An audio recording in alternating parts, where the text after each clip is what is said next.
واحد من الدروس الممتعة عندنا في بريب 1 هو جيومتريكال ترانسفورميشن. تعالى نلخصه في دقيقة مع بعض. جيومتريكال ترانسفورميشن بيتقسم عندنا للريفليكشن والترانسليشن والروتيشن.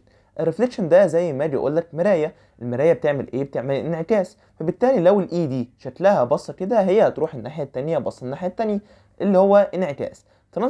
ترانسليشن ده زي ما اقول لك انا حركت دي من هنا لهنا، نفس الشكل نفس الصفات نفس كل حاجة، كل اللي عملته خدتها حركتها من هنا لهنا. انما الروتيشن بقى عندنا ان احنا قلبناها او عملنا لها دوران، هي دلوقتي باصه كده وبالشكل ده، احنا عملناها كده وقلبناها للشكل ده. حاجه تانية عندنا في بقى ايه، تعالوا نتعمق اكتر ونخش في الريفليكشن.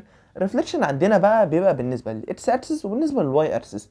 تعالى اقول لك بقى ملخص سريع جدا للدرس. الريفليكشن بالنسبه للاكس اكسس لو هو مديك بوينت اسمها اكس واي، انت بتحولها، لو قال لك اكس اكسس يبقى بتغير الساين بتاعت الواي.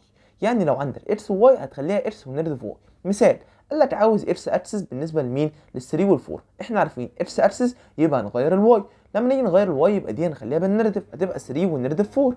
تاني حاجه عندنا بقى لو قال لك واي اكسس، واي اكسس بنعمل نفس الكلام، لو قال لك واي يبقى هنغير الساين بتاعت الاكس، يبقى اكس وواي هنخليها مين؟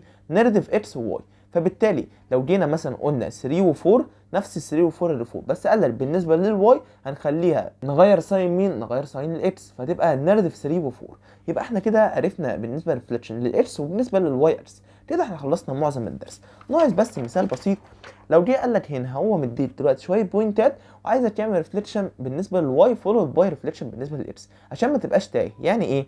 يعني احنا اول حاجه نعمل ريفليكشن بالنسبه للواي عادي، بناخد بوينت عاديه نعمل لها بالنسبه للواي، وناخد البوينتات اللي احنا وصلنا لها من الواي بنعملها بالنسبه للاكس. ولو عايز تشوف شرح اكتر كل ده مشروح على اليوتيوب، فما تنساش تخش اللينك تحت.